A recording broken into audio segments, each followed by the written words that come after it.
So now kind of change of pace, Headley. We're just talking a little bit about the Bronwyn series that you've now Yeah, kind of commenced. I understand there's some really important developments in that case where I think some witnesses have actually come forward and alluded to the chance there was a body wrapped up in sheets within the back of a car. Can you tell us a little bit more about that case, or that series with Bronwyn, and also kind of where you're at with that and where that's heading at the moment? absolutely. Um, with Bronwyn Winfield's disappearance in 1993, there were no witnesses to what actually happened apart from her estranged husband, John. And he says that he didn't see where she went. He just claimed that on a Sunday night, May 16, 1993, she decided that she needed to have what he called a few days away as a break. They were going through their own very Or difficult domestic situation. They'd separated.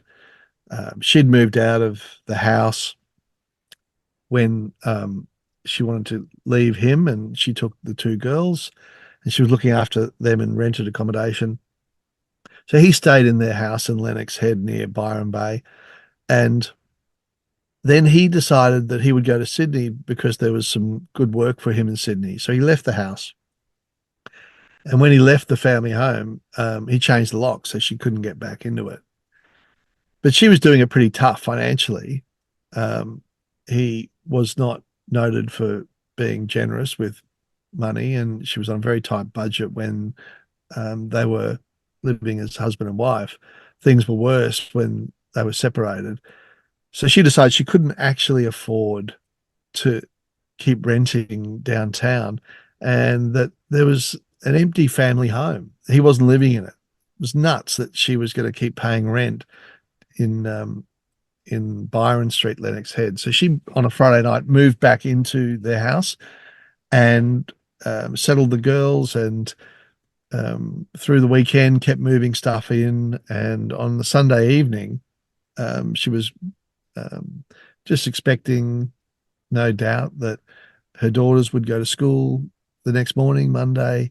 She had an appointment to see her solicitor for more advice about the separation that she and John were going through and how they would be able to settle things like ownership or proceeds from the sale of property, and who would get the car and who would get the spoons and the lounges and all that sort of stuff. So that was her plan. She had an 11 a.m. appointment with her solicitor on the Monday. But on the Sunday evening, John flew back from Sydney, and he came back, it seems, because of his concern that she was back in the house which had had its locks changed by him to prevent that happening. And as a result, we know that they had a disagreement. We don't know to what extent, but we know it was a disagreement because he has said that. Um, we don't know what happened next, other than his version is that she went away. She got into a car that pulled up outside. He says that she'd made a couple of telephone calls from the bedroom, and then soon afterwards, a car came. And he says that's the last he saw of her, and no one's ever seen her since. Um, and we don't know. Sorry, let me repeat that. Let me change that. Until recently, there were no witnesses apart from a neighbor called Murray, who described seeing John's car driving down the street at 10:40 p.m. that night with its engine off and its lights off. Fairly unusual way to leave a house and a downhill street, but that's what was happening. That's what Murray witnessed. John drove to Sydney through the night with the girls, turns up in Sydney the next morning. It wasn't expected. People were surprised when he turned up. He'd left the house in disarray. Um, and then when neighbours went into the house a couple of days later, um, they discovered that it didn't appear Bronwyn had taken anything, makeup and clothing and so on. It didn't appear to be a trip that she'd well planned, if indeed it had happened at all. So, a lot of the neighbors and family members became suspicious, but they didn't really know what was going on. And then for the next 31 years, the case just went through different stages of, well, for the first 5 years, actually not really being taken seriously at all by local police.